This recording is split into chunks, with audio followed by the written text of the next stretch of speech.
प्यारे छात्र और छात्रा सबको सादर प्रणाम। मैं तुम्हारे हिंदी पंडित पाशा गुरुजी। ओके, आज मैं 9वीं कक्षा छात्राओं को सेकंड लेसन पढ़ाना चाहता हूँ। सभी 9th क्लास के हिंदी टेक्स्ट बुक को ओपन कीजिए। तो देखिएगा प्यारे छात्र और छात्रा, फर्स्ट लेसन कंप्लीट हुआ है। मैंने कहा नोटबुक में कंप्लीट करने के लिए, यानी नोटबुक लिखने के लिए और स्टडी मटेरियल भी कंप्लीट करने को कहा। मैं आशा कर रहा हूं और मैं चाहता हूं कि नोटबुक और मटेरियल कंप्लीट किए हुए हैं। तो देखिएगा, आज पन्ना नंबर 7 में page number 7, okay, second lesson को पढ़ा रहा हूं। सभी 9th क्लास के हिंदी पुस्तक ओपन कीजिए और हाथों में पेंसिल चाहिए पक्का। जिस दिन मैं पाठ को पढ़ा रहा हूं तभी सबके हाथों में पेंसिल रहना है पाठ्य पुस्तक के साथ। ठीक है, पाठ को पढ़ाने से पहले एक छोटी सा सूचना सुन लीजिए मेरे प्यारे प्यारे और नन्हे नन्हे छात्र और छात्रा। आज सितंबर 14 तारीख है। 14 सितंबर तारीख के दिन एक स्पेशल है। बताओ क्या है? Very good. सितंबर 14 तारीख के दिन हिंदी दिवस मनाएंगे। आज हिंदी दिवस है। प्यारे छात्र और छात्राओं को हिंदी दिवस की हार्दिक शुभकामनाएं। ओके, और हिंदी दिवस के बारे में 2 मिनट स्पीच भाषण पाठ के अंत में रहता है, सुन लीजिए। अब प्रथम पाठ में आइए। ठीक है, पन्ना नंबर 7 में इकाई 1 में पाठ 2 पाठ्यांश का नाम यह है कि गाने वाली चिड़िया। यह पाठ एक कहानी संबंधी है। ओके, गाने वाली चिड़िया का माने मातृभाषा तेलुगु में कहेंगे कि पाट पाड़े पक्षी। चिड़िया का मानी पक्षी। यह एक वचन का है शब्द। चिड़िया, या के ऊपर चंद्र बिंदु रहता है तो यह बहुवचन बनेगा। चिड़िया पक्षुलु, चिड़िया पक्षी। गाने वाली, पाट पाड़े। गाने वाली का मानी पाट पाड़े, चिड़िया मीन्स पक्षी। मातृभाषा तेलुगु में पाठ के नाम जहाँ है वहाँ लिख लीजिए पेंसिल से। गाने वाली चिड़िया का मानी मातृभाषा तेलुगु में कहेंगे कि पाट पाड़े पक्षी। यह एक कहानी पाठ है। ఇది ఒక కథకి సంబంధించిన పాఠము। ఎక్సలెంట్ కహానీ కా పాఠ యహ। అద్భుతమైన కథతో కూడుకున్న పాఠము। ओके, तो देखिएगा, पाठ में जाने से पहले हम तुम्हारे पाठ्य पुस्तक में एक चित्र दिखाई दे रहा है। 1 मिनट सब छात्रों ने उस चित्र को ऑब्जर्वेशन कीजिए। ओके, चित्र को देखिए सब।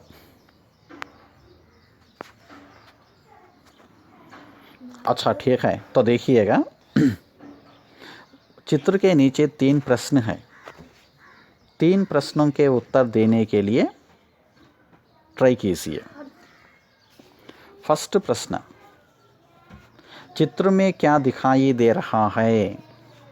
क्वेश्चन, चित्र में क्या दिखाई दे रहा है? చిత్రంలో ఏమేమి కనబడుతూ ఉన్నాయి? बताओ आंसर। हिंदी में बोलने के लिए ट्राई कीजिए। ओके, चित्र में एक किसान और 2 बैल दिखाई दे रहे हैं।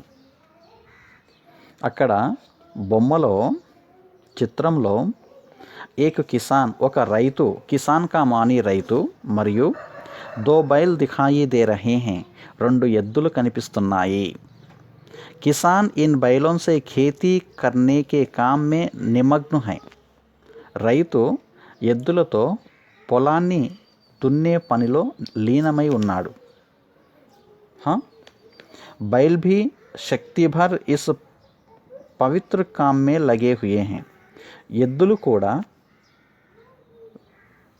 శక్తితో కూడుకొని వ్యవసాయపు పనులు చేస్తున్నాయి. देखिए, हमें उस चित्र को देखने से अपनी अपनी खेतों में बाल्यकाल की याद आती है. देखिए, एक किसान खेत का काम कर रहा है. 2 बैल दिखाई देते हैं. बैलों से खेत में काम कर रहा है.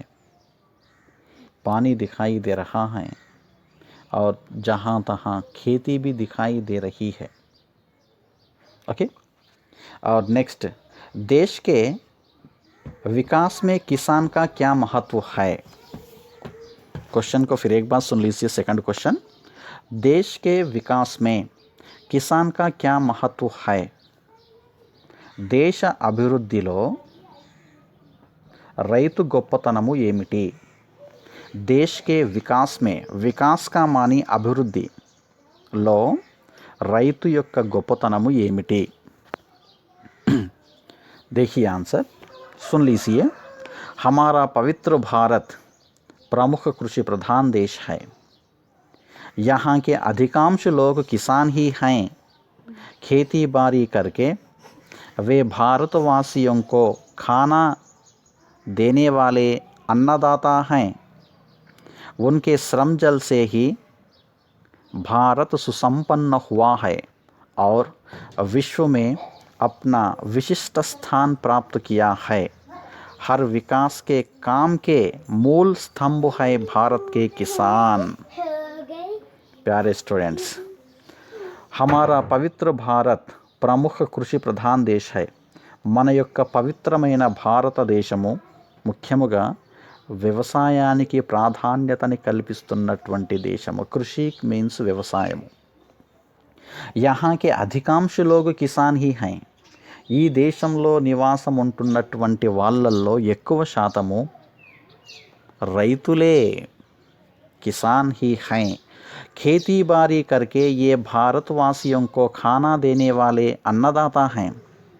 వ్యవసాయపు పనులు చేసి భారతదేశంలో నివాసం ఉంటున్నటువంటి వారందరికీ అన్నం పెడుతున్నటువంటి అన్నదాతలు. इसीलिए हम कहते हैं किसानों को अन्नदाता. देखिए, सारे हिंदुस्तान में हैं, सबको खाना खिलाते हैं किसान. इसीलिए कहा जा रहा है अन्नदाता. उनके श्रम जल से ही भारत सुसंपन्न हुआ है. వారి యొక్క శ్రమతోనే, వారి యొక్క కష్టపడి పండించి చెమటోడ్చి భారతదేశాన్ని సుసంపన్నం చేశారు. और विश्व में अपना विशिष्ट स्थान प्राप्त किया है. మరియు ప్రపంచంలోనే విశిష్టమైనటువంటి స్థానాన్ని కల్పించారు భారతదేశాన్ని. हर विकास के काम के मूल स्तंभ है भारत के किसान. ప్రతి ఒక్క అభివృద్ధి పనిలో మూల స్తంభంగా నిలిచారు భారతదేశం యొక్క రైతులు. ఈ భారతదేశంలో నివాసం ఉంటున్నటువంటి రైతుల యొక్క గొప్పతనాన్ని గూర్చి ఎంత చెప్పినా తక్కువే. वे अन्नदाता हैं. ओके. थर्ड क्वेश्चन, किसान व मजदूरों के प्रति हमारा क्या कर्तव्य है. किसान व मजदूरों के प्रति हमारा क्या कर्तव्य है. రైతులు మరియు శ్రామికులు, కూలీల యొక్క పట్ల మన కర్తవ్యం ఏమిటి. देखिएगा, ऐसे किसानों के बारे में यहाँ प्रश्न और मुखचित्र पर किसान और बैलों का क्यों दिया है कि यह गाने वाली चिड़िया नामक पाठ में किसानों की महत्व के बारे में बता रहा है. यह पाठ एक किसानों का संबंधी कहानी है और मजदूरों की संबंधी कहानी है. ओके. जब तुम्हें पाठ में प्रवेश पाते हैं तब समझ में आएगी. ओके. किसान व मजदूरों के प्रति हमारा क्या कर्तव्य है. तो देखिएगा, हम समाज में रहते हैं. मानव समाज में अनेक प्रकार के काम करने वाले लोग हैं. उन सभी में किसान और मजदूरों का स्थान महत्वपूर्ण है क्योंकि ये हमारे सुख जीवन के आधार हैं। इनके श्रम फल से ही हमें खाने, भोजन और अन्य सुख सुविधाएं मिलती हैं। ऐसे महान लोगों के प्रति स्नेह, प्रेम, सहानुभूति, दयालुता आदि रखना हमारा प्रथम कर्तव्य है। शक्ति भर उन लोगों की सहायता करना हमारा महान कर्तव्य होना है। इसके साथ साथ पशु पक्षियों का संरक्षण और पालन पोषण हमारा प्रथम कर्तव्य है मेरे प्यारे छात्र और छात्रा। ओके, और तो देखिएगा नीचे तुम्हारे पाठ्य पुस्तक में उद्देश्य हैं। उद्देश्य का मानी मातृभाषा तेलुगु में कहेंगे कि उद्देश्यमु रास्कोंड अక్కడ पेंसिल तो उद्देश्यमु। एक बार पढ़ रहा हूँ, सब देखिए। समाज में किसान व मजदूरों का भी महत्वपूर्ण स्थान है। वे हमारे जीवन के आधार हैं। इनके प्रति स्नेह, प्रेम, सहानुभूति आदि रखना और इनकी सहायता करना हमारा कर्तव्य है।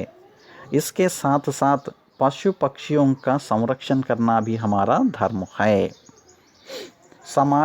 సమాజంలో కిసాన్ వ మజ్దూరోं का, किसान का मानी రైతులు, వా అంటే మరియు, మజ్దూరోं का మాని కూలీలు మహత్వపూర్ణ స్థాన్ है, చాలా గొప్ప స్థానం ఉన్నది. అంటే సమాజంలో రైతులు, కూలీలకు కూడా చాలా గొప్ప స్థానము ఉన్నది. మహత్వపూర్ణ అంటే గొప్ప, స్థాన్ అంటే స్థానము, హై అంటే ఉన్నది. वे हमारे जीवन के आधार हैं. వారు మన జీవిత ఆధారాలు. వే అంటే వారు, హమారే అంటే మన యొక్క, జీవన్ అంటే జీవితము, జీవిత, ఆధార్ అంటే ఆధారము. వారు మన జీవిత ఆధారాలు. ఓకే, ఇన్కే ప్రతి వీరి ఎడల స్నేహ కామాని స్నేహం, ప్రేమ అంటే ప్రేమ, సహానుభూతి కామాని సానుభూతి, ఆది కామాని మొదలగునవి రఖనా కలిగి ఉండుట. అంటే వీరి స్నేహం, ప్రేమ, సానుభూతి మొదలగునవి కలిగి ఉండాలి వారి పట్ల. और इनकी సహాయతా కర్నా హమారా కర్తవ్య హై. వీరికి సహాయము చేయుట వలన మన కర్తవ్యము. అంటే ఇన్కి సహాయతా కర్నా హమారా కర్తవ్య హై. వీరికి సహాయము చేయడము అనేది మన యొక్క కర్తవ్యము. इसके साथ साथ పశు పక్షిयों का संरक्षण करना भी हमारा धर्म है. దీనితో పాటుగా జంతువులని మరియు పక్షులని కూడా సంరక్షించుట మన కర్తవ్యము. పక్షియోं का మాని పక్షులు, పశు का మాని పశువులు యాని జంతువులు.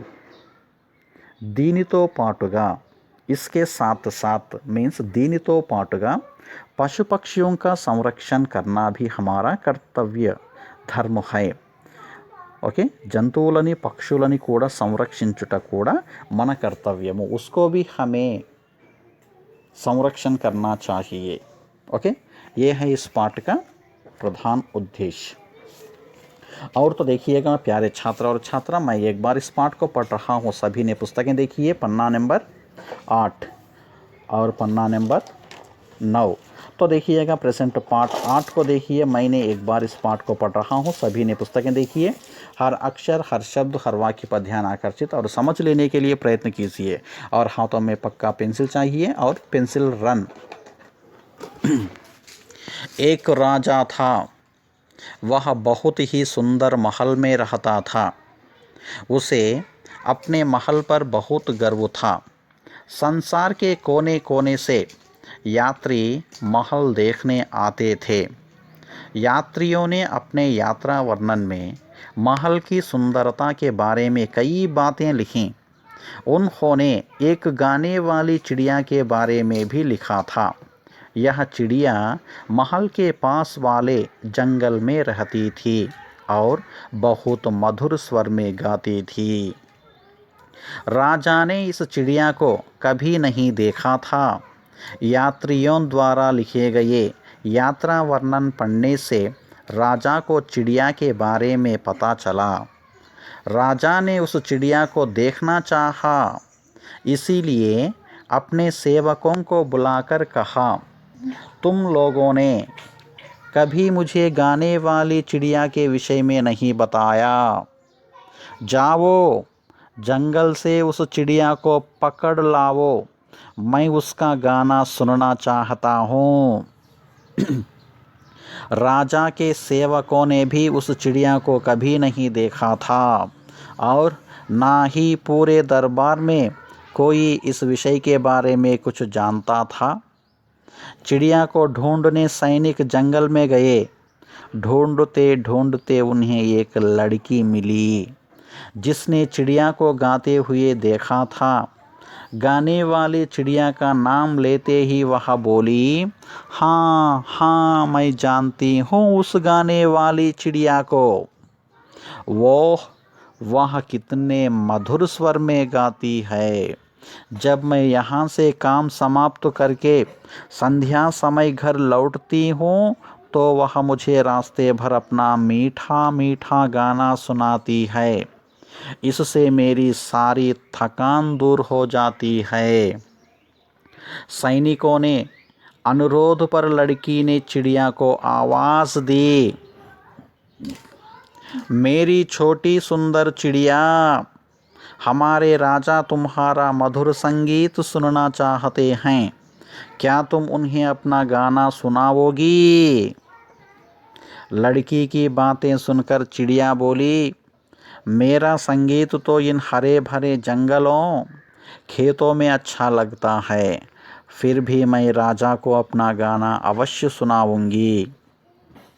अगले दिन दरबार लगा हुआ था। लड़की सहित सभी उपस्थित थे। तभी उड़ती हुई चिड़िया वहां आई और अपनी मधुर आवाज़ में गाने लगी। उसका गाना सुनकर सभी मुग्ध हो गए। राजा की आंखों में तो खुशी के आंसू आ गए। वे बोले, प्यारी चिड़िया, तुम यहीं हमारे पास रहो, जो तुम मांगोगी वह तुम्हें मिलेगा। चिड़िया बोली, महाराज, मैं आपके पास रहूँगी। मैंने आपकी आंखों में खुशी के आंसू जो देखे हैं। चिड़िया के लिए सोने का पिंजरा बनवाया गया। जिस किसी चीज़ की वह इच्छा करती, राजा उसे पूरा करता। सारे राज्य में उस चिड़िया के संगीत की धूम मच गई। एक दिन चिड़िया को खेतों में मेहनत करने वाले किसानों की याद आई। उन सबसे मिलने वह खेतों की ओर निकल पड़ी। जब राजा को चिड़िया दिखाई नहीं दी तो वह दुखी हुआ और अस्वस्थ हो गया। सारी प्रजा राजा की अस्वस्थता के बारे में चिंतित थी। सभी सोचने लगे कि राजा को कैसे बचा लें। एक दिन राजा ने कमज़ोर आवाज़ में कहा, संगीत संगीत, चिड़िया का गाना सुनवाओ। सभी दरबारी सोचने लगे कि चिड़िया को कैसे बुलाएं। तभी उन्हें मधुर संगीत सुनाई दिया।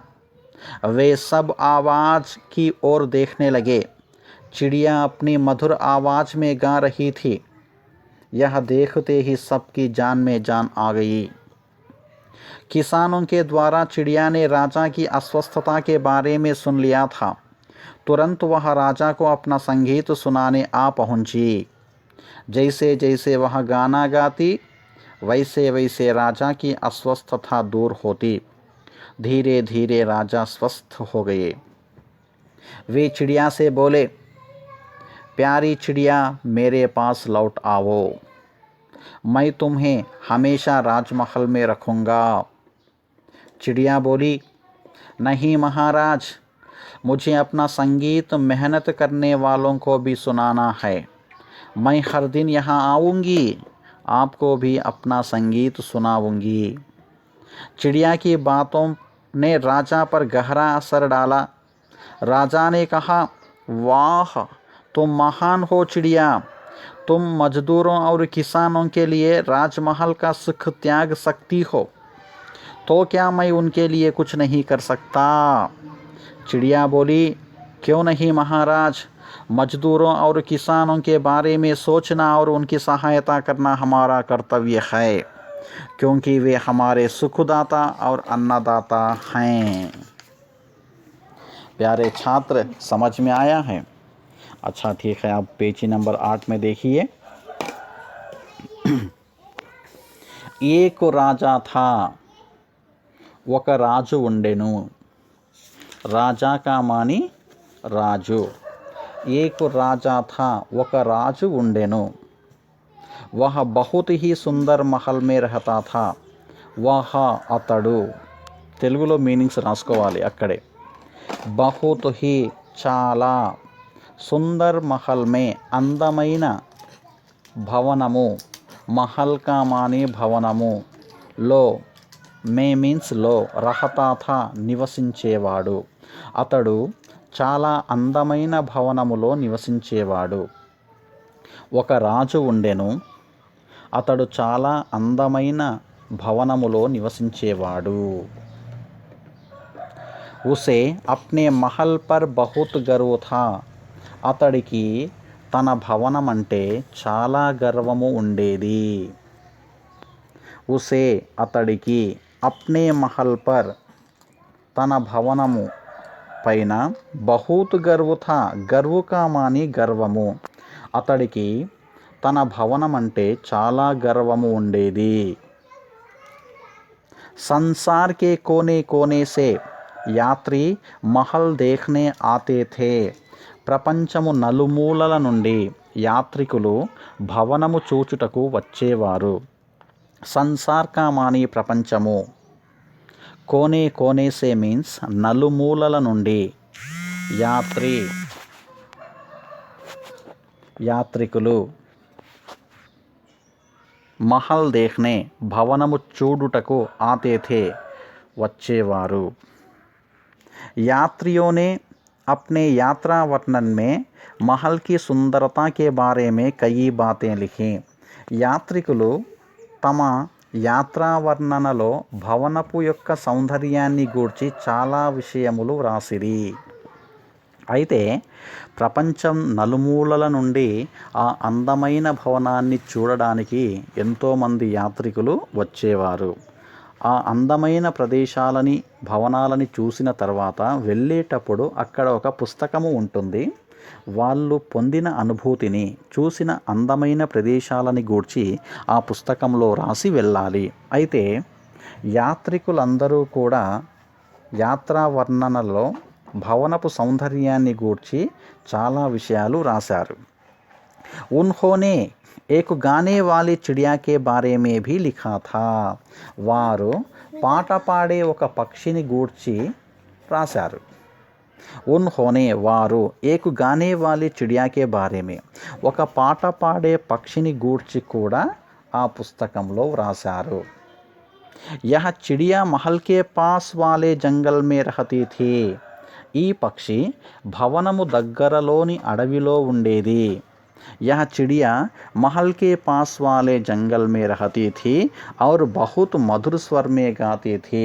మరియు చాలా మధుర స్వరంలో పాడేది, పాడుతుంది అని వచ్చిన యాత్రికులు ఆ పాట పాడే పక్షిని గూర్చి వ్రాశారు। ओके, ठीक है, बात की कम कल देखेंगे। प्यारे छात्र और छात्रा, तो देखिएगा एक बार इस पाठ को पढ़िए। फर्स्ट पैराग्राफ कंप्लीट हुआ है और बाकी के कल बताऊंगा। लेसन को ध्यान से पढ़िए। और तो देखिएगा मेरे नन्हे छात्र और छात्रा, तो देखिएगा आज सितंबर 14 हिंदी दिवस है। हिंदी दिवस कब से मना रहे हैं, क्यों मनाते हैं, हिंदी की प्रामुख्यता हमारे भारत में कैसे हैं, एक बार देख लीजिए और सुन लीजिए मेरे प्यारे छात्र और छात्रा। भारतीय स्वतंत्रता संग्राम में देश को एकता के सूत्र में बांधने के लिए एक भाषा की आवश्यकता हुई। यह काम हिंदी से ही साध्य हो सका। आज हमें एक से अधिक भाषाएं सीखना जरूरी है, जिनमें हिंदी और अंग्रेजी का स्थान महत्वपूर्ण है। हिंदी से हम सारे भारत की पहचान अच्छी तरह से कर सकते हैं।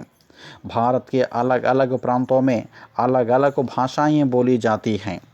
हमें भारत के सभी प्रांतों से जुड़ने के लिए एक भाषा की आवश्यकता होती है जिसे सारे भारत के वासी जानते हैं। वैसी भाषा ही हिंदी है जो सारे भारतीयों को एकता के सूत्र में बांधती है। हिंदी अपने शाब्दिक अर्थ से भी भारतीय कहलाती है। इसलिए देश के वर्तमान और भविष्य को ध्यान में रखकर भारतीय संविधान ने अनुच्छेद 343(1) के तहत हिंदी को 14 सितंबर 1949 को राजभाषा के रूप में गौरवान्वित किया है।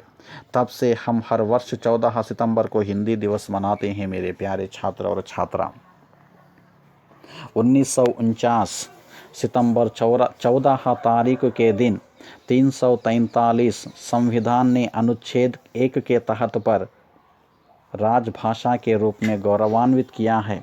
तब से लेकर हम हर वर्ष 14 सितंबर को हिंदी दिवस धूमधाम से हिंदुस्तान में मनाई जा रही है। मेरे नन्हे छात्र और छात्रा, तो देखिएगा तुम्हें आज घरों में एक और दूसरों को हिंदी दिवस की शुभकामनाएं देते जाएं।